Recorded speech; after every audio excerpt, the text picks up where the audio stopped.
Hello students, welcome back to Mandeep education academy's YouTube channel. बच्चों, आज हम क्लास 11th फिजिक्स टर्म 2 के chapter oscillations में से एक बहुत इंपॉर्टेंट टॉपिक डिस्कस करने जा रहे हैं, जो कि है डैम्प्ड सिंपल हार्मोनिक मोशन।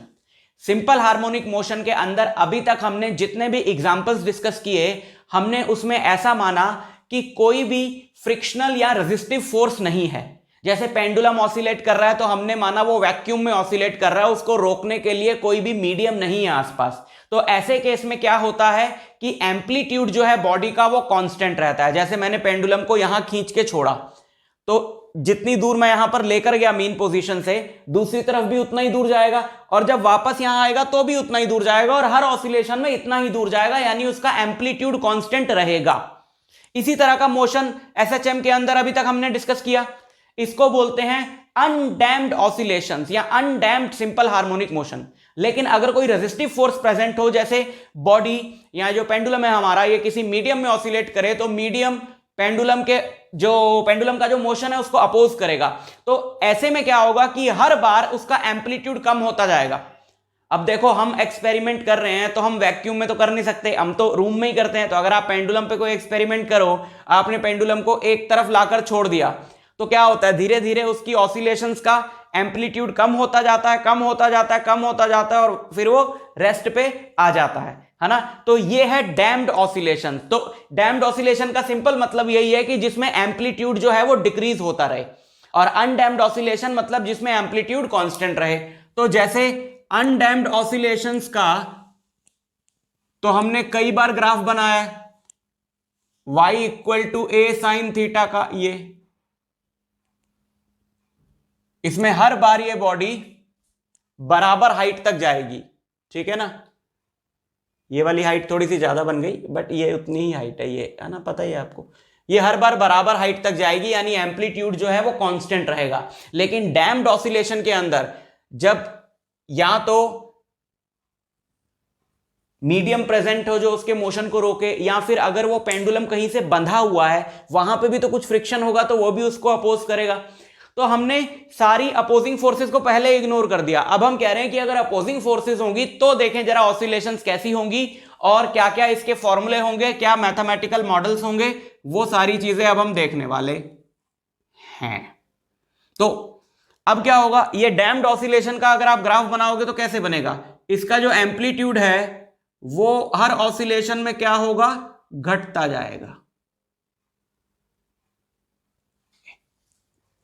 ठीक है, ऐसा बनेगा। तो इसका अब हम जरा मैथमेटिक्स देखें कि डैम्प्ड सिंपल हार्मोनिक मोशन की इक्वेशंस क्या होती हैं, और जो जो हमें याद रखना है। वैसे तो बहुत हायर मैथमेटिक्स के अंदर आती हैं ये सारी चीजें, बट जितना पार्ट तुम्हें याद रखना है, जो तुम्हारे फाइनल एग्जाम में पूछा जा सकता है, सिर्फ उतना ही हम लोग करेंगे, मतलब जो एनसीईआरटी में है, ठीक है, उससे बाहर हम नहीं जाने वाले। तो जैसे एक स्प्रिंग को हमने यहां से टांग दिया, पेंडुलम ले लो, स्प्रिंग ले लो, कुछ भी ले लो, और इससे हमने एक ब्लॉक अटैच कर दिया, और अब ये स्प्रिंग जो है, ये ब्लॉक का मास है m, स्प्रिंग का स्प्रिंग कांस्टेंट है k। कैसा k बनाते सर, k। अब ये एक मीडियम में ऑसिलेट कर रहा है, ये वैक्यूम में नहीं ऑसिलेट कर रहा है, यहां पर एक सराउंडिंग मीडियम है, पूरे में है, मैं थोड़ा सा दिखा देता हूं, ये उस सराउंडिंग मीडियम के पार्टिकल्स हैं, ठीक है। तो जब ये ऑसिलेट करेगा, जब मैंने इसको खींच के छोड़ा, तो ये ऐसे ऑसिलेट करेगा, लेकिन हर बार इसका जो एम्पलीट्यूड है वो डिक्रीज होता रहेगा। मैंने जितना खींचा, अगली बार उतना ही नीचे नहीं जाने वाला, थोड़ा कम जाएगा, अगली बार और कम जाएगा, या ऊपर भी उतना ही जाएगा, है ना। जैसे फर्स्ट ऑसिलेशन में तो मैंने इतना खींच दिया तो ऊपर भी उतना ही चला जाएगा, लेकिन सेकंड में इतना सा गया ये नीचे तो ऊपर भी कम ही जाएगा, है ना, जैसे पेंडुलम करता है, और फाइनली यहां पे आके रुक जाएगा। समझ में आई बात। तो चाहे पेंडुलम ले लो, चाहे स्प्रिंग ले लो, तो इस पे एक तो देखो रिस्टोरिंग फोर्स लगी ही रही है ऊपर की तरफ, उसके बारे में तो तुम जानते हो कि अगर मैंने इसको x खींचा है तो इस पे ऊपर की तरफ रिस्टोरिंग फोर्स लगती है kx, जिसको हम लोग लेते हैं -kx। रीजन आपको माइनस माइनस का सब बताया हुआ है, ठीक है। तो ये रिस्टोरिंग फोर्स है Fr, ठीक। अच्छा, एक अब इस पे एक एक्स्ट्रा फोर्स आ गई है जो इसके मोशन को अपोज कर रही है, वो भी उल्टी डायरेक्शन में ही लगेगी, और वो क्या है, याद है आपको, स्टोक्स लॉ पढ़ा था हमने फ्लूइड्स में। स्टोक्स लॉ क्या था? स्टोक्स लॉ ये था कि अगर एक स्फेरिकल बॉडी मूव करती है एक मीडियम में v वेलोसिटी से, एक स्फेरिकल बॉडी जिसका रेडियस है r, वो v वेलोसिटी से एक मीडियम में मूव करती है और उस मीडियम का जो कोएफिशिएंट ऑफ विस्कोसिटी है वो ईटा है, तो उस पे अपोजिंग फोर्स लगती है ये, है ना। अब ये बॉडी स्फेरिकल तो नहीं है, तो इसके लिए क्या फॉर्मूला है, हम ये माने कि देखो ये सारे पैरामीटर्स तो कांस्टेंट है ना, क्योंकि ना मीडियम चेंज हो रहा है ना बॉडी चेंज हो रही है, तो ईटा चेंज नहीं होगा, आर बॉडी, आर मतलब कोई भी बॉडी का कोई भी पैरामीटर, ठीक है। तो इस हम पूरे को हम कोई कांस्टेंट रख लेते हैं, इसको हम बी से डिनोट करेंगे और माइनस के साइन के साथ इस पे ये ऊपर की तरफ फोर्स लग रही है। माइनस क्यों? क्योंकि ये अपोजिंग फोर्स है। अगर वेलोसिटी इधर है तो ये फोर्स इधर है, अगर वेलोसिटी नीचे है फोर्स ऊपर है, अगर वेलोसिटी ऊपर है फोर्स नीचे है, ठीक है। तो जो कांस्टेंट है ये पूरा, इसको हमने क्या लिख दिया, बी, और फोर्स क्या हो गई, बी वी, ठीक है, किसकी बी? तो this is what, this is the opposing force, this is called damping force. इसी की वजह से जो डैम्पिंग हो रही है ना, डैम्पिंग मतलब समय के साथ एम्पलीट्यूड का डिक्रीज होना, दैट इज डैम्पिंग। तो इसी फोर्स की वजह से डैम्पिंग हो रही है। So this is minus b into v. Opposing force, resistive force, रोकती है जो, वो है बी वी, ठीक है, ओके। सो अब टोटल फोर्स क्या लगेगी? क्या इन दोनों को ऐड करूं कि सब्ट्रैक्ट करूं? इन दोनों को हम करेंगे ऐड, क्योंकि ये दोनों क्या है, सेम डायरेक्शन में। तो टोटल इस पे फोर्स लग रही है वो है माइनस के एक्स माइनस बी वी। इन दोनों टर्म्स को अगर मैं इधर ले आऊं तो मैं इसको ऐसे लिख सकता हूं, ये, ठीक है। अच्छा, फोर्स होता है mass into acceleration, mass into acceleration. Velocity होती है derivative of displacement with time, और एक्सेलरेशन क्या होता है, डेरिवेटिव ऑफ वेलोसिटी, और फिर वेलोसिटी होती है derivative of displacement. First chapter से पढ़ते आ रहे हो कि acceleration is the double derivative of displacement. So ये ऐसा बन गया कुछ, and this is called the differential equation of, ये क्या टर्म यूज कर ली सर भारी भरकम सी, differential equation of damped simple harmonic motion.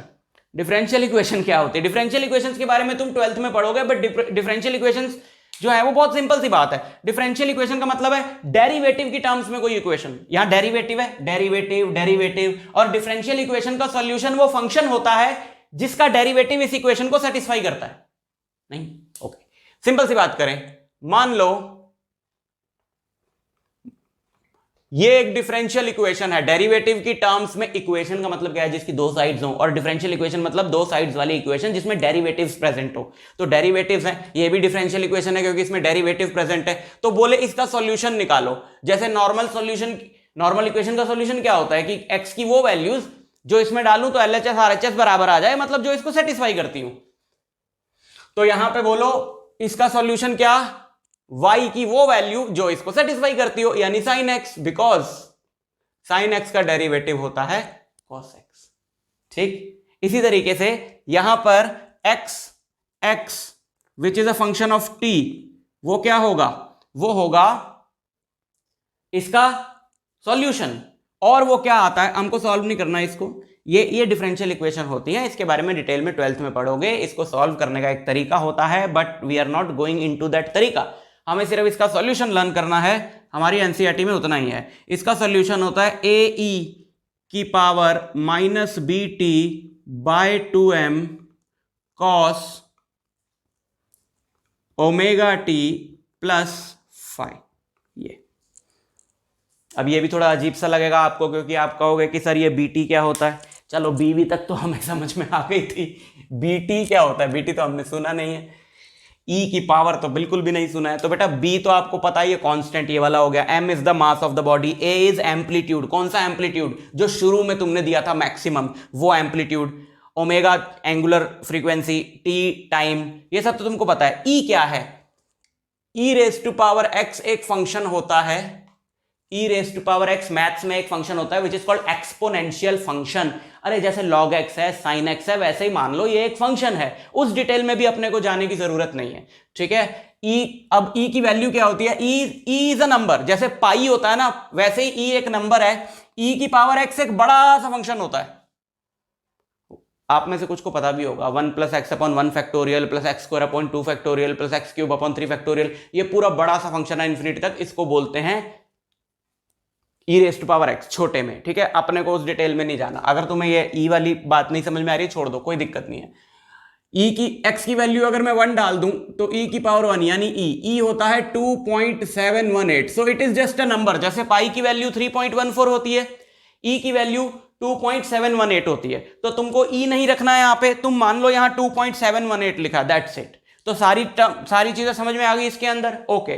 सो ये क्या है? ये हमारे डैम्प्ड सिंपल हार्मोनिक मोशन की इक्वेशन है। जैसे अनडैम्प्ड वाले की होती है y = a sin omega T या x = a cos omega T, इसकी आई है ये, और ये एम्पलीट्यूड की जगह ये पूरी चीज आ रही है जिसमें t आ रहा है, यानी amplitude is time dependent. Amplitude समय पे डिपेंड कर रहा है, समय के साथ घट रहा है।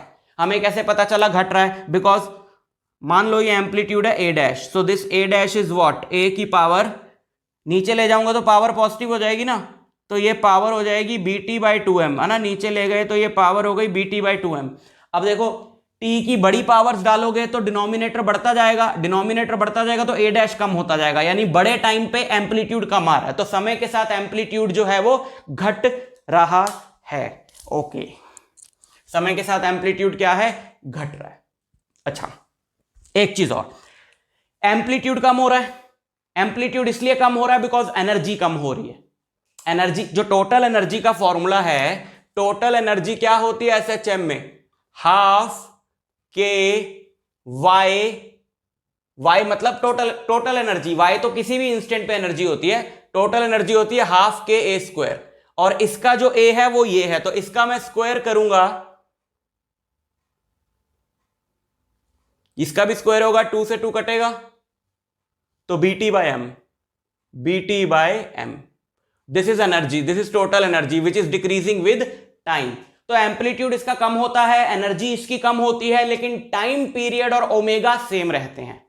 अब ऐसा लगता तो है कि अगर एम्पलीट्यूड कम हो रहा है, पहले पेंडुलम इतनी दूर तक गया था लेकिन अब तो पास तक ही जा रहा है, तो टाइम पीरियड भी कम होते रहना चाहिए, लेकिन टाइम पीरियड कम नहीं होता, क्योंकि हर अगली ऑसिलेशन में अगर ये डिस्टेंस घट रहा है तो वेलोसिटी भी तो घट रही है, तो कंपेंसेशन हो जाता है। समय उतना ही लगता है इसको एक पूरी ऑसिलेशन करने के लिए। अगर यहां पर हम ओमेगा की वैल्यू देखें, जो आपको डायरेक्ट याद रखनी है, इसको भी आपने नहीं निकालना है, तो ओमेगा आता है k/m -b²/4m², जिसमें सारे पैरामीटर्स क्या हैं? कांस्टेंट हैं, और टाइम पीरियड होता है 2π/ω, तो टाइम पीरियड निकालोगे तो वो भी क्या आएगा?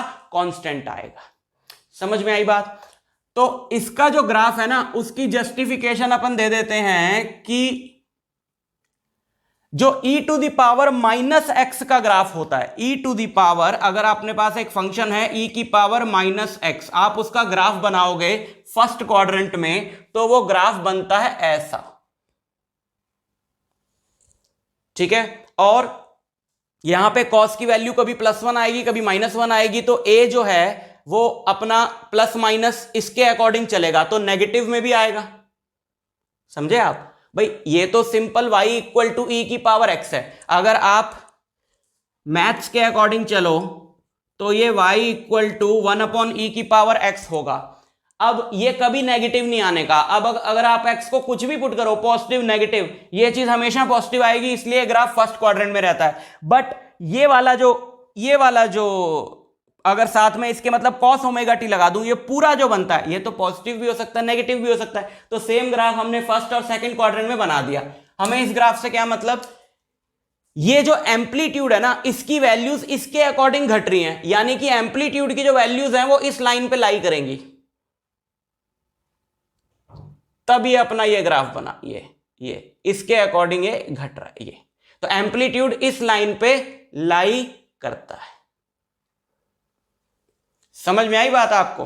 अच्छा, तो ये है, इसको प्रिपेयर कर लेना अच्छे से। अगर आपके स्कूल में ये टॉपिक कराया तो इंपॉर्टेंट है, इसमें से क्वेश्चन आ सकता है। मैं आपसे मिलता हूं नेक्स्ट लेक्चर में, तब तक के लिए ऑल द वेरी बेस्ट।